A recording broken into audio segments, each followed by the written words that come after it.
What I'm going to do today is try to show you a bunch of different things that I've learned over the years as being an email marketer.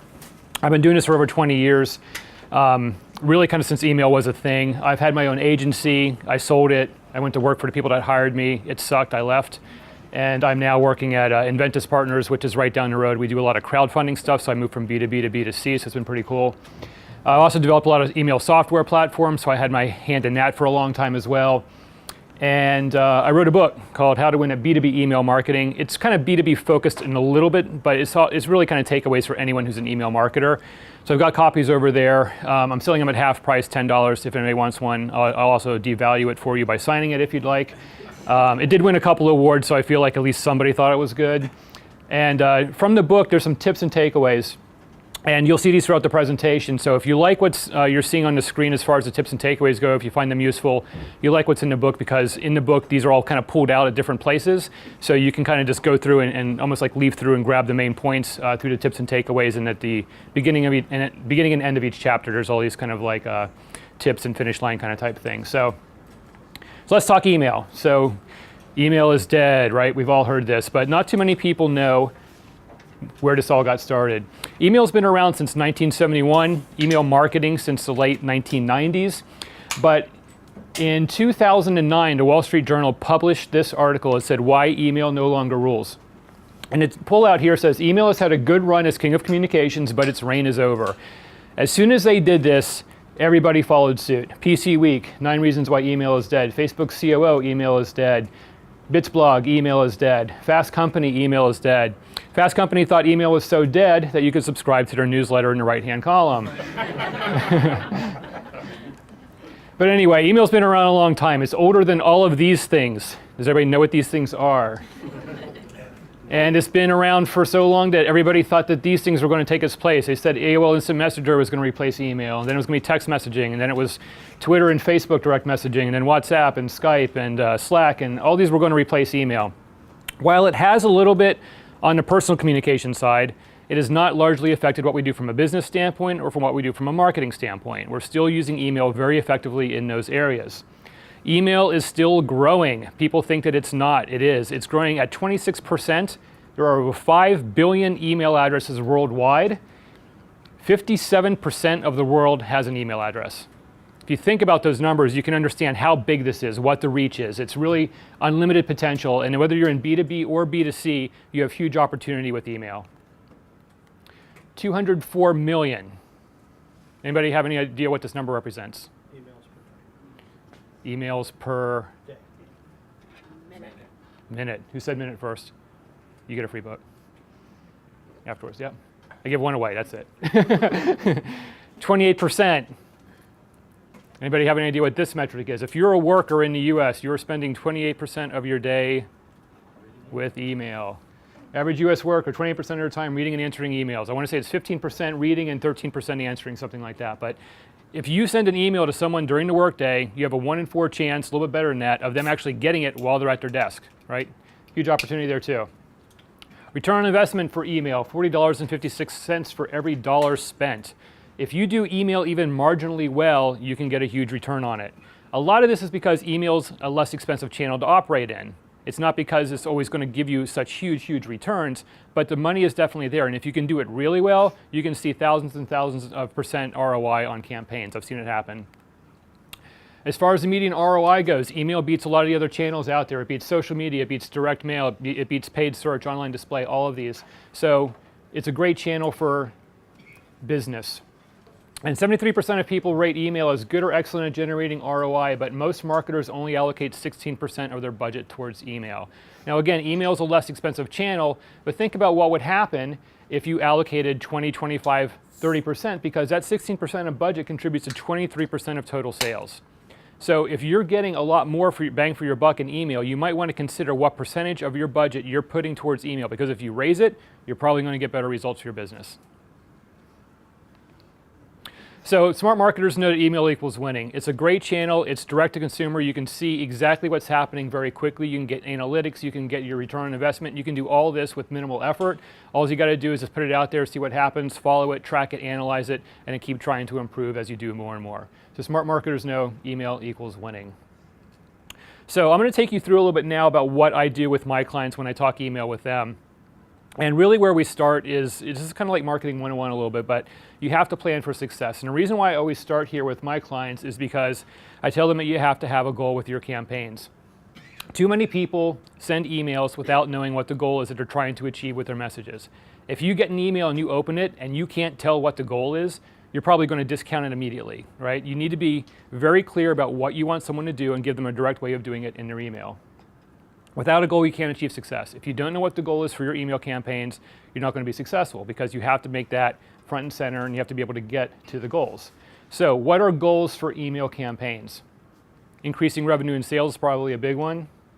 Gaining new customers, generating leads, reducing acquisition costs, increasing your brand awareness, conversion rates improvements, shortening the sales cycle, that's a big one if you're B2B, customer satisfaction, increasing retention. These are all things you can do with your emails. Are there any B2B marketers in here? A couple? Okay, I just wanted to see, because I talk both B2B and B2C, but I can keep it towards B2B if there was a lot, but we'll just kind of keep it general. When marketers were asked, what's the most important measurement of success for your marketing team? This is what they said. 37% said increasing revenue, 31% said gaining new customers, 19% said increasing brand awareness, and 13% said customer satisfaction. What do you guys think of this chart? What do you think there should be more of or less of here? Should be more customer satisfaction. Customer satisfaction? What's the ultimate goal for everybody with their email marketing? Are you trying to just get your customer satisfied, or are you trying to? Yeah.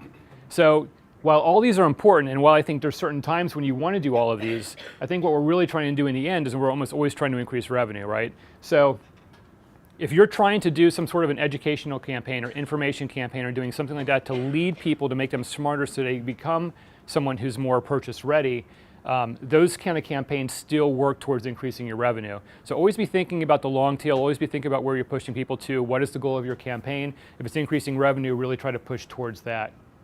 Remember that whatever defines success for your business is your goal. So always be thinking, what are you trying to achieve? How can I get there? How can email help make that happen?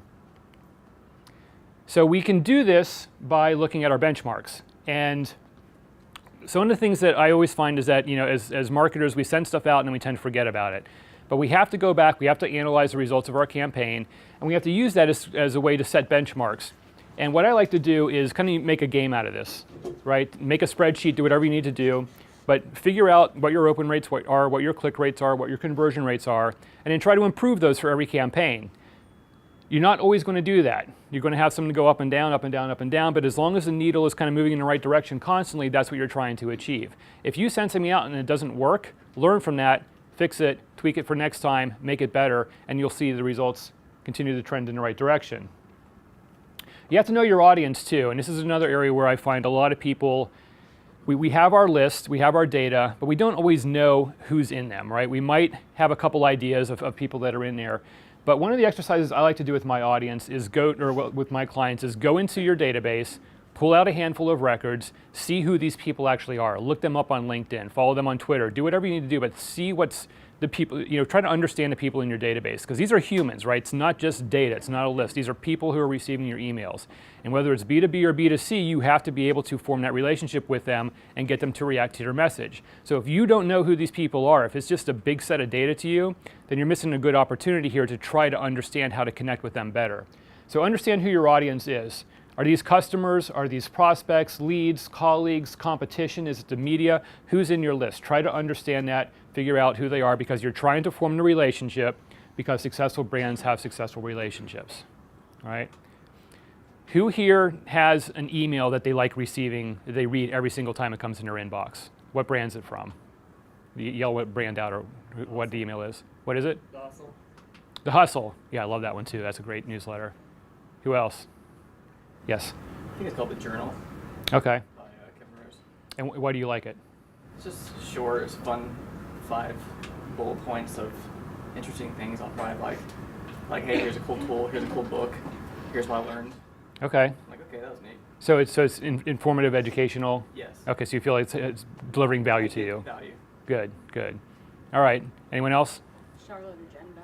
Yeah, okay, good. Good information there too, right? So, yeah. I'll just say 5 Bullet Friday from Tim Ferriss. Okay.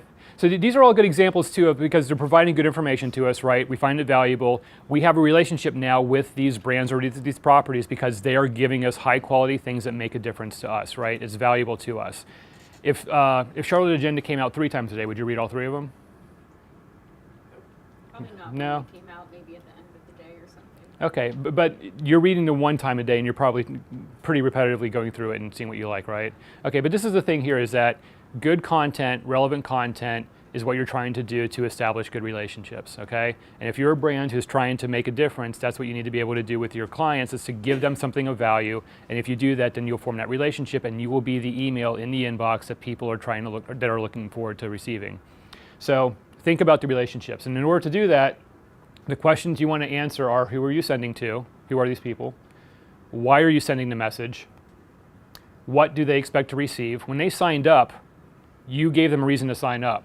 So what are they expecting from you? Are you honoring that original agreement? What don't they want? You know, make sure you can find this through your analytics. If people aren't clicking on stuff, get rid of that content. Is the email focused on achieving your business goal? And how will you measure success? You got to make sure that you can look at your campaign results and figure out whether or not it was successful. So ask yourself these questions before your email goes out, and almost every time you can figure out something you can be doing better. All right, so let's talk data real quick, because this is kind of one of those areas that isn't really always talked about. I mean, we all have data, but I don't think people realize how important the data is to your email campaigns. Your email marketing efforts are only as good as your list. I have worked with clients who have had monstrously huge lists that have no kind of engagement, and the results are minimal. And I've also worked with clients that have small lists that are highly engaged, that always purchase, and you know, they have 1/100th the amount of volume, but they get better results. So the quality is always going to trump the quantity in email. Increasing your list size should be a top priority for B2B and B2C marketers. Anyone who's doing email, you always want to be increasing your list size. You should be collecting data wherever you can. 1/3 of your list is going to go bad every year. People change jobs, they change addresses, they stop checking accounts. There's a million different reasons why. But in order to just keep your current volumes, you have to replace 1/3 of your list almost every year. So you always have to be cognizant of trying to get new traffic in, converting them into opt-ins, and then making sure you're able to email market them. And it's always quality over quantity. Your list size is irrelevant if you don't have quality subscribers. So attract the audience that you desire. Be where they are. Put in forms. Do something to capture data. There's a lot of different things you can do there. And when you're asking them for the opt-in, you need to think of a couple things. Number one, you need to provide value to them. Tell them what they're going to get in return for giving you their information. You can't just ask for something and expect people to give you their information. You have to tell them what they're going to get, give them a reason. If you can give them a promotion, a coupon, a discount, something about what's to come, why they want to subscribe to this, always have that in your opt-in proposition. Let them know how frequently you're going to communicate with them, whether it's going to be daily, weekly, monthly, quarterly, whatever it's going to be. Let them know that right off the bat, because if you change that dynamic, you're going to get a lot of people who will unsubscribe and they're unhappy. Give the subscriber the control of the relationship. Make sure they can say what they want to receive, how frequently they want to receive it. They can change their preferences. Always make sure that they have control of the relationship. And obviously the last one's ensure privacy, because that's a big touch point right now, but let them know that their data will only be used for your email marketing and nothing else. This is an opt-in form for eMarketer, which is a good resource for marketing news. And I like this one because it has a couple things that really kind of stick with the key points here. Stay on top of trends with the eMarketer daily newsletter. So it's telling me frequency right here. 3 new articles each weekday, data, insights, and perspective all at a glance with eMarketer signature charts, right? So it's telling me exactly what I'm going to get, how often I'm going to get it. It has some forums here. It has a link to the privacy policy. It gives me an example of the newsletter, so I know exactly what I'm getting into. There's only one thing on this that I don't like. Can anybody tell me what that might be? It's kind of hard to see. For you in the back, you probably have no shot at this, but it's right here. There's a checkbox that's already checked, and it says include eMarketer FYI mailings, industry webinar, and white paper offers. If you signed up for this, and you didn't read that checkbox, and you all of a sudden started getting these industry webinar and white paper offers in your inbox, and you got a lot of them, it's going to get the relationship off on the wrong foot, right? You're probably going to unsubscribe or at least have a negative view of this newsletter or this company. So don't do that. Give the subscriber the control, let them choose what they want to opt into, and be very clear. Don't make it little tiny stuff down here. Make it kind of big and bold, because you're going to be better off getting the quality people into those buckets that you want, rather than getting a large quantity of people who really don't want that content. Right? And it's going to help you with deliverability, because people are not going to say it's spam, and it's not going to go to bulk folders and things like that. So the other thing I always tell people too is that, pop-ups can be disruptive, but they can also work really, really well for getting opt-in subscribers. I've seen them go sometimes 300 and 400% better than what you're doing if you just have it on your web page somewhere. But don't be afraid of doing things that are a little more interruptive. Just don't do them super frequently. Do them once, and if someone doesn't react, then have them go away. You can control these really, really well now with the plugins and platforms that are out there. If anybody wants names of stuff afterwards, be happy to supply that. But there's a lot of great tools out there that can do some really cool stuff, where you can have it display once and then go away. You can have it display if they sign up, then it goes away, all kinds of things like that. So don't be afraid to implement those, because they work really, really well. It'll help you grow your list size. One of the big things now is these exit intent windows. And this is an example of one, although it's kind of hard to see on here. But everybody's probably been to a website. You've gone to move off of the website. You've moved your cursor to one of the corners, and all of a sudden you get a pop-up, right? It's called an exit intent. Those work really well.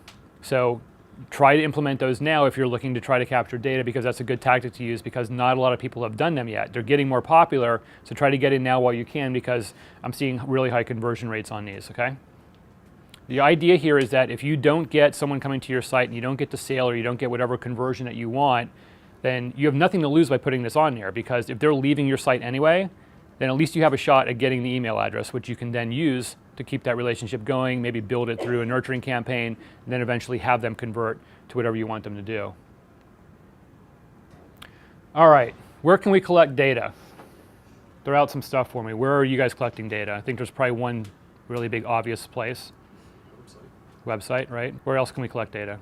Where have you given your email address to somebody? Anyone else? All right, well, let's go down here a couple lists.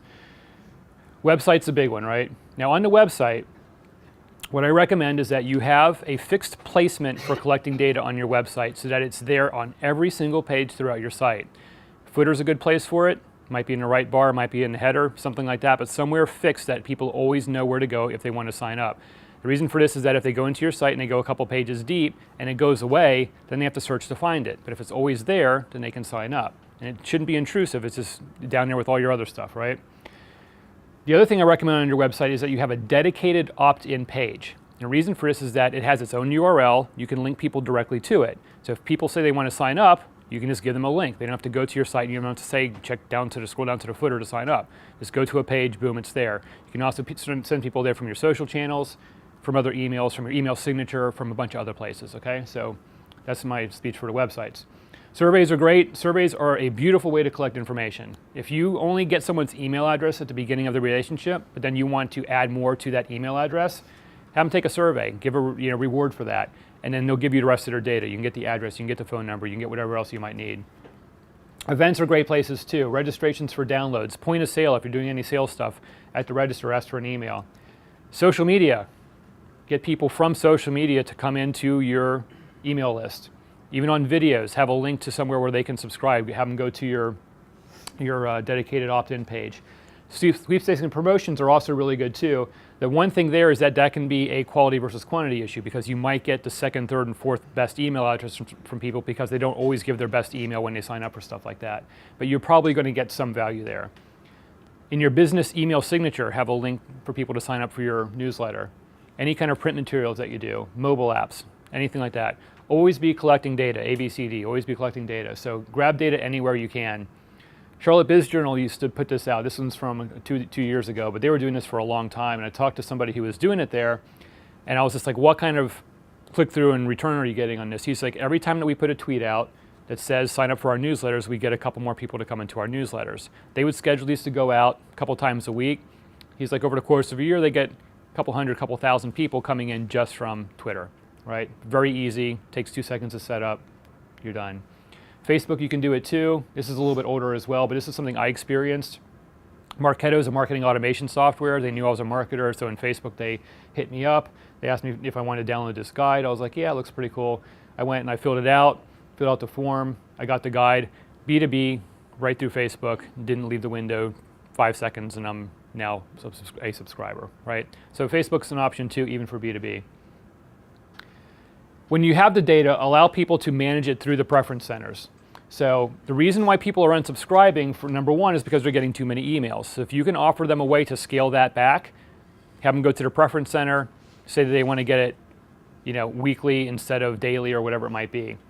Other people say it's irrelevant content, third most popular one for unsubscribing, so you got to have good content. You can see that the reasons why people unsubscribe are a lot of it has to do with content and frequency. Here's one for Staples where you can manage your account. You can see right here where they allow you to change your offers. You don't want to receive them you want to receive them just not as often. Please send me 2 Staples emails every week, update, and there you go.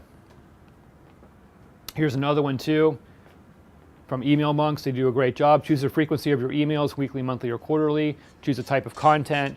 You can select all of this, all right? And if you can do these kind of things, you're probably not going to lose your subscribers because you're giving them control of the relationship. Whatever you do, do not purchase an email list. I'm not sure if I need to keep saying this or not because I think we're kind of past this a little bit. But you're going to risk your reputation. You're going to be labeled a spammer. Your deliverability is going to suffer. And it's just not effective. I've worked on a number of these. I've never seen a really good return come from a purchase list. I would recommend putting your budget towards being where the people are, do paid search, do content marketing, do something like that, do an event. That will almost always get you better results. All right, so let's talk about the email now. Email is experienced in stages. And what's interesting about email is that when we think about email, we think about the message itself, which is stage 2. But we don't always think that in order to get to stage 2, you got to be really good at stage 1, which is in the inbox. You got to get people to open your message to be able to see it, right? And then from the message, they need to go somewhere to convert. They need to go to a website, a landing page, something like that, whatever it is. But the order is get in the inbox, get the open, show them the message, get the click, and then get the conversion wherever that might be. So it's a 3-stage process. So stage 1's the inbox. In the inbox, you have 3 things that you're going to be able to show them. You can show them who it's coming from, the subject line, and what we call the pre-header text. Sometimes it's also called preview text.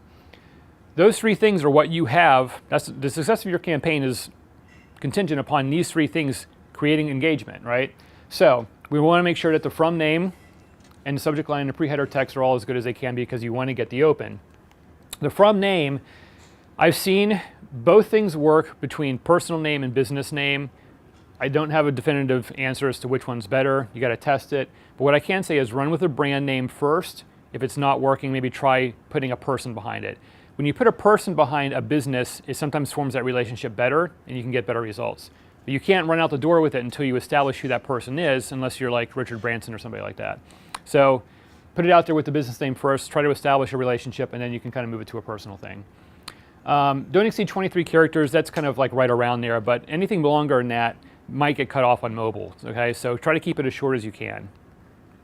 Be consistent with the name and the email address. For the subject line, understand too that it has potential to get cut off too, so front load it with whatever information you need. If you're telling people it's a sale for 50% off, lead with that. Don't put that at the end because it might get cut off if you're going to load it with something else at the front. So get the most important information at the front of the subject line. Keep it short, 50 characters or less, somewhere around in there. But if you're going to make it long, then make it really long. Because if people are going to see it, then they're probably going to see most of the whole thing. For newsletters, sometimes what I've found is that you can actually say, not just lead with like one piece of content, but you can put in the article names of like 3 or 4 pieces of content that are in your newsletter. Because it might be the 3rd or 4th one that captures someone's interest and not just the main one. So if you tell them everything that's in there, you might get the open. Create interest and urgency. Tell people it's a limited time, they have to do something quickly. It'll help you get the open faster. Beware personalization. Personalization of the first name, the high first name thing, is a little bit overdone now, right? It's a tactic that spammers use too. So it may work, it may not. But it also tends to not move the needle too much in either direction in any situation. Using personalization of something that is more specific, a company name, a geographic location, something like that, that's going to get you a lot better results. So think about what data you have in your database, what can you put into the subject line, and if you have something really interesting that says like, hey, we see you're from Skookum in Charlotte, then you're probably going to open that because you're like, hey, that's me, like it's more personal. And use clear language. Try not to be deceptive. You might get deceptive tactics, might get the open, but you're not going to get the conversion. All right, for the preview text or the pre-header, you want to provide a call to action, generate interest, you want to summarize what's in the newsletter or the email, but always support the subject line. Think of your subject line as a header and your preview text as a subheader, kind of like in a newspaper article, right? One's the main point, one's kind of like the subpoint, but think about it that way when you're doing your writing, and you'll probably come up with a good subject line and pre-header. 75% of emails are going to be displayed with preview text in the inbox, so don't ignore your preview text. Make sure it's in there and make sure it supports your subject line because it's going to make a difference for a lot of your campaigns. So in the pre-header, you're going to see it a lot of times right below the subject line. With pre-header text, you're going to have a nice looking email from name, subject line, pre-header, but if it doesn't display, it's going to put whatever the first text is in your email, and a lot of times it's that view online, in this case not displaying correctly, view this message online. So you got 2 lines here of wasted opportunity, okay? So always be looking at your preview text as well. Here's one for Zappos, get free shipping on summer essentials. This then goes into the pre-header. All right, so now we've talked about the inbox, let's talk about the email itself. So the email body, what we're trying to do is we're trying to get the click. Make it super obvious and easy about what you want people to do. You want them to click on the button. You want them to get it, right? Make it bold, make it upfront, make it contrast, but do whatever you can to get the click. So how can you get the click? Don't sell, educate.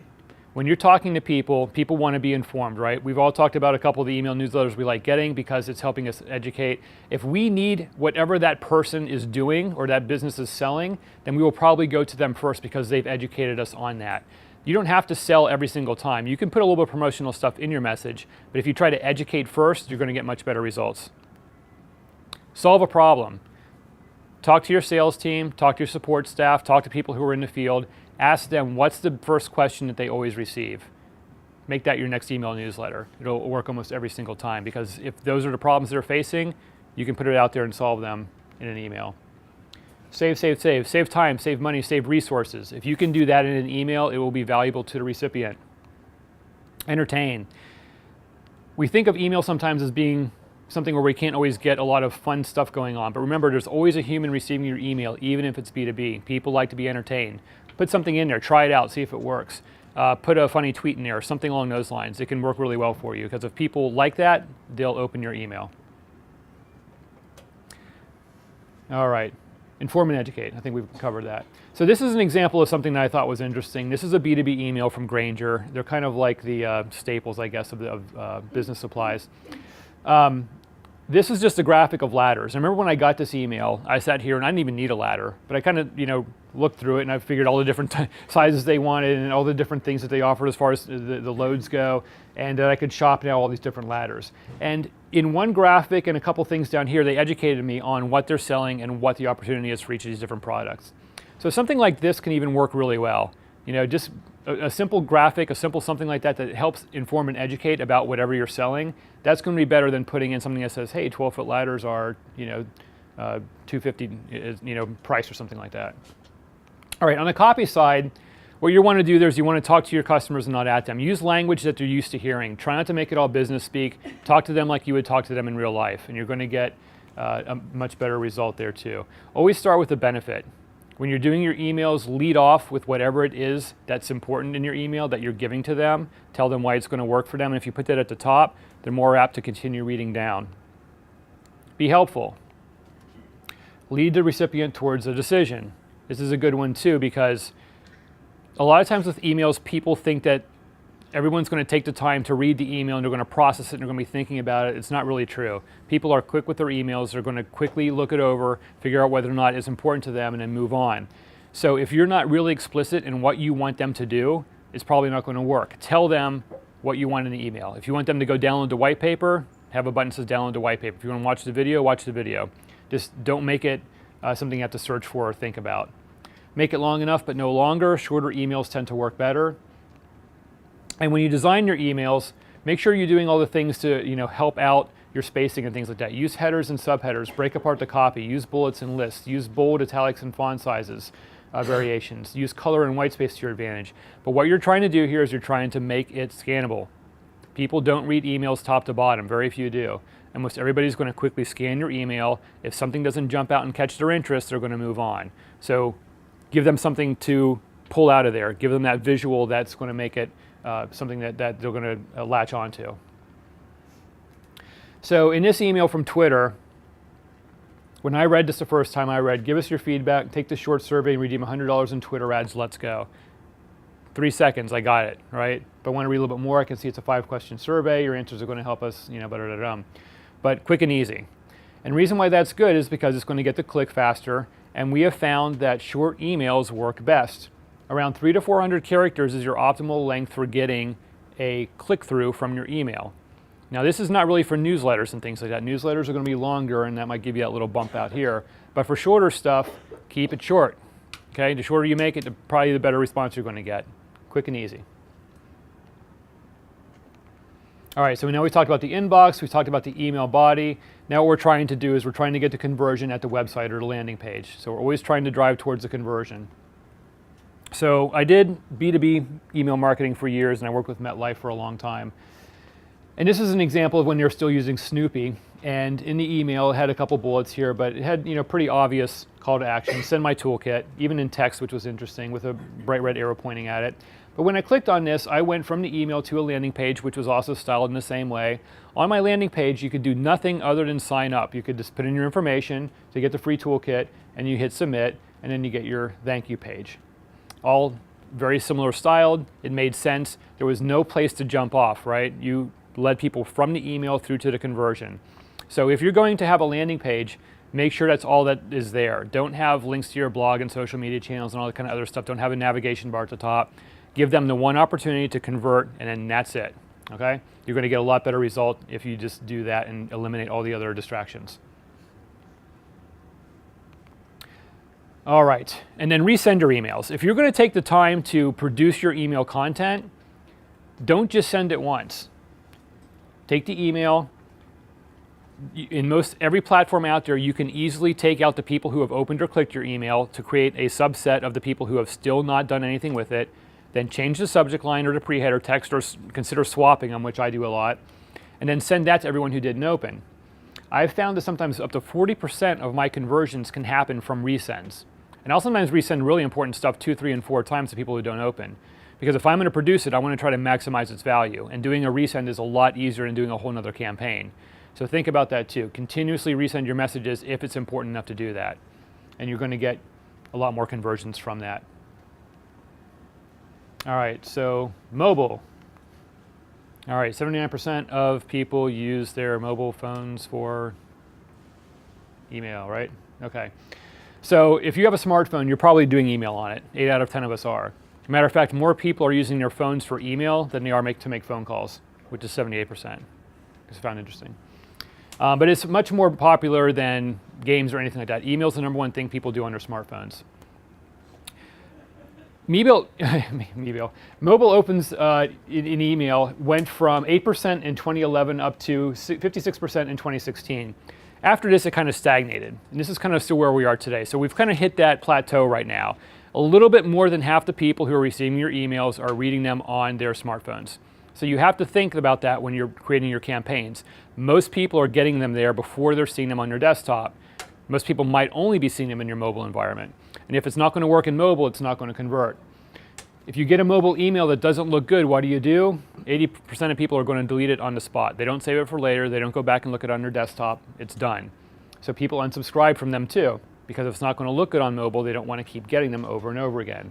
So always be thinking about what your emails look like on mobile and how people can convert from the mobile emails. So you have to optimize. You want to reduce your content, want to make it really easy to click. It's kind of weird to think like this, but your buttons need to be bigger on your mobile emails than they are for desktop, because people are using their thumbs and not a cursor, right? It's a bigger area, it's a bigger space.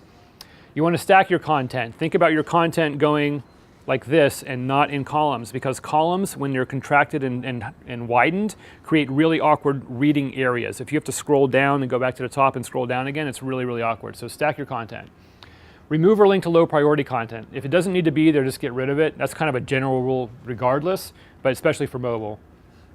And you want to make sure it looks good on every device. And what's interesting too is we think of desktop as kind of being one thing, but the difference between like a Chromebook and a graphic designer's giant iMac is huge, right? It's a wide amount of space there. So think about how it's going to look when it's on smartphone, tablet, smaller desktops, larger desktops, and all that. Make sure you test it in every environment.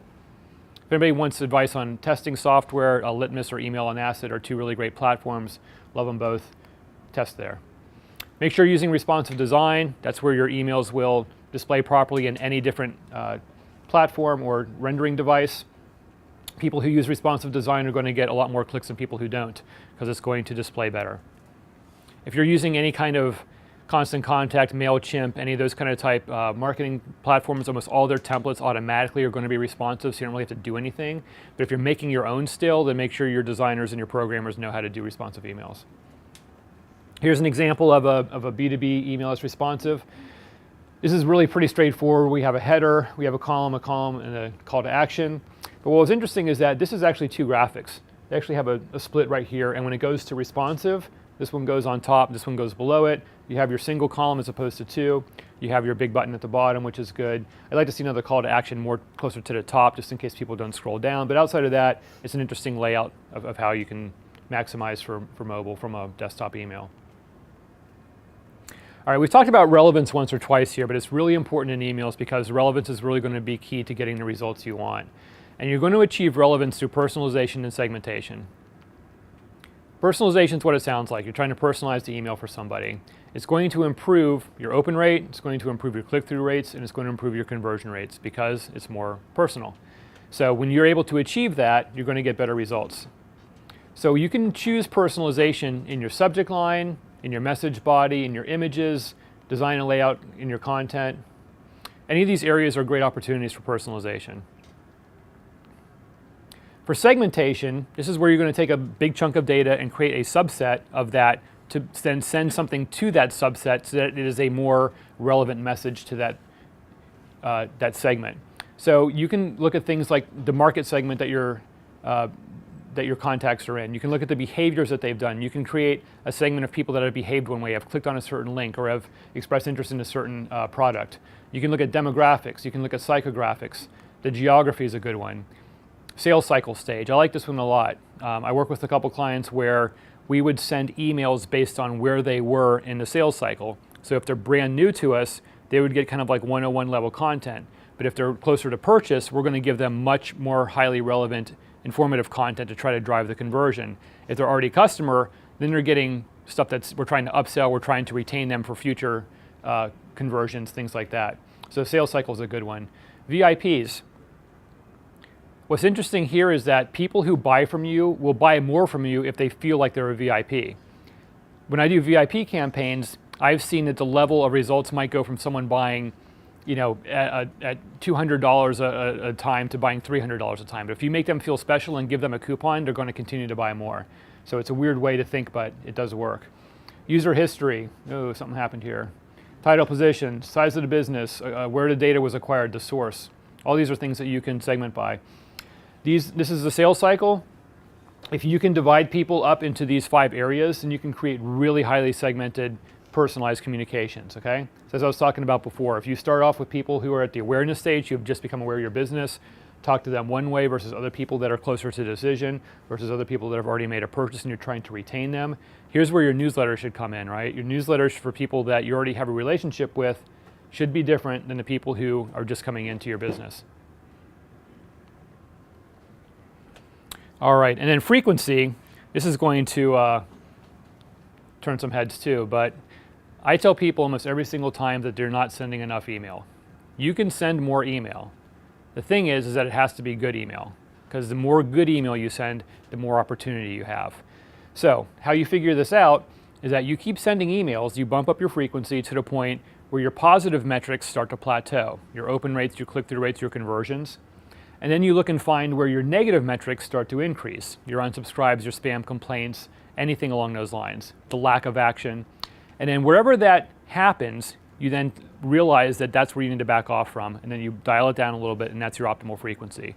So what you're trying to do is figure out how much can you email people to get the most potential out of your list while decreasing the potential for negative interactions, okay?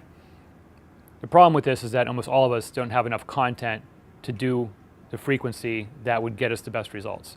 So content is almost always the issue here.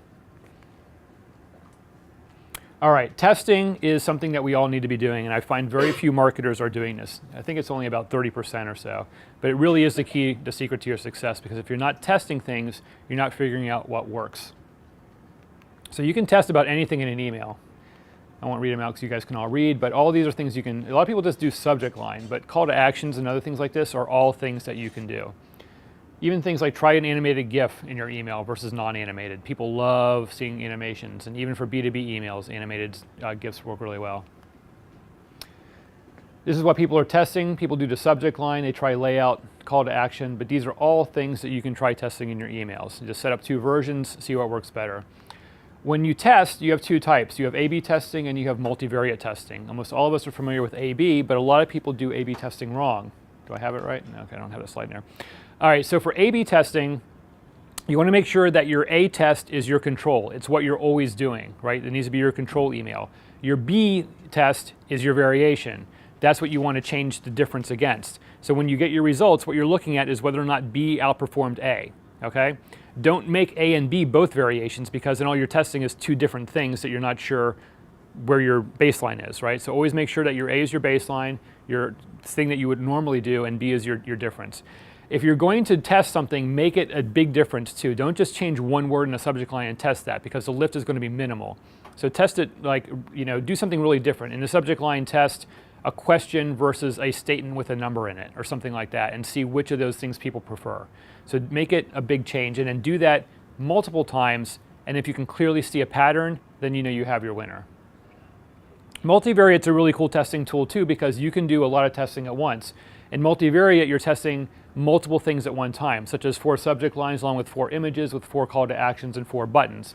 So what the platform is going to do is they're going to send an email with a subject line 1, an image 1, offer 1, button 1. The next one's going to have 1, 1, 1, 2, next one's going to do 1, 1, 1, 3, and they're going to keep going through this pattern, and you're going to figure out which of these is going to work the best, and at the end you might learn that your subject line 3 with image 1 with offer 4 and button 2 is your best combination of metrics. So if you're using MailChimp or Constant Contact or any of these, you can set this up. All you got to do is just set up a couple more pieces of copy or imagery, and you can test in multivariate. It's pretty cool. Remember that when you're testing, a lot of times people look at opens and clicks to say like, well, whoever's opening up more, I should send more of that. But really you should be testing against conversions. You're always going for the conversion. Opens and clicks are nice, but if you're not converting, it doesn't really help. So always be doing that. So this is an example of a small client. But what we found here is that when we sent these 2 different emails out, and this actually, here's the subject line test, save 25% on the skills that make supervisors more effective, and are your supervisors prepared to face today? So one was a question, one had a 25% off in it. What we found is that from the opens, this one performed better. The question did. They had 9.5% open rate versus 7.8%. For the click rate, it also outperformed. We had a 1.0 click rate versus 0.2%. But on the sales side, this one performed better. This one had 5 times more clicks, but this one had more sales. Right? You would never think that. You would think that if you saw these numbers that this one would definitely outperform it on the sales side, but it didn't. So what we realized is that in this particular case, this 25% off actually led to conversion better than the question did. Okay? So always be going towards conversion. If you want to look at your ROI metrics, here's your formula, if you don't know it. Gain from investment minus cost of investment divided by cost of investment. The challenge here is trying to figure out what your costs are a lot of times, but if you know this, then you can really easily figure out your return on investment. How to improve your ROI is you always want to know the value of your goals. You want to design your campaigns to be measurable so you can understand what the value of everything is. You want to test and analyze your results, but the big thing is that you want to focus on decisions that will improve your ROI. Okay, so just real quick here too, when you're doing anything ROI related, you want to make sure that you're looking for the weakness in the loop as to where the downside's happening. So look at it, are the opens good, are the clicks good, but the conversion's bad? Something might be wrong with your landing page. Is the open good, but your click's bad? Something might be wrong with your call to action. Try to figure out where that negative is and then turn that into a positive, and then that will boost your ROI. email's been kind of like the same for a long time, but there is actually more stuff happening in email than you're probably aware of. Some of the things that are happening right now is that email is becoming more interactive, it's becoming more personalized, it's becoming more automated, and it's being driven by artificial intelligence. AI is scary, right? But it's not. When people were asked, the 2018 stuff hasn't come out yet, but for last year when they were asked, what's the big trend going to be this year, people said interactive emails. And we're not seeing a ton of it just yet, but it is happening, so I'll get into that in a second. But also personalization, automation, those sorts of things. An interactive email is when an action in the email triggers an event within the same message. All right, so you're seeing things like navigation where you can expand it. The hamburger navigation is where you get those 3 lines and you can then click on it and you can see navigation within them. Image galleries and carousels where things are sliding through, add to cart shopping functionality, offer reveals, quizzes, things like that.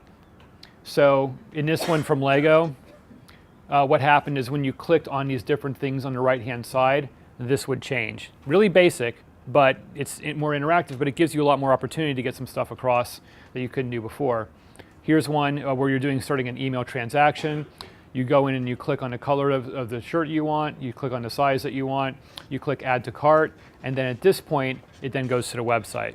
So you're starting the transaction in the email, and then it goes to the website to finish it off because it's secure, right? So this is happening already too. You're probably going to start seeing this more and more in your inbox. Dynamic real-time emails where they have things like real-time information. It's based on when and where you opened it, really hyper-personalized. Here's an example of a financial demo where if you were receiving this, you would see the stock market at that current date and time, you would see your portfolio, you would see who your local advisor is in the neighborhood where you're opening it with their address, and then the mobile app kind of thing. But in the mobile app, this is going to go to the top because they want you to download the app, and then you're going to see the real-time market information and things below that. But all real-time stuff.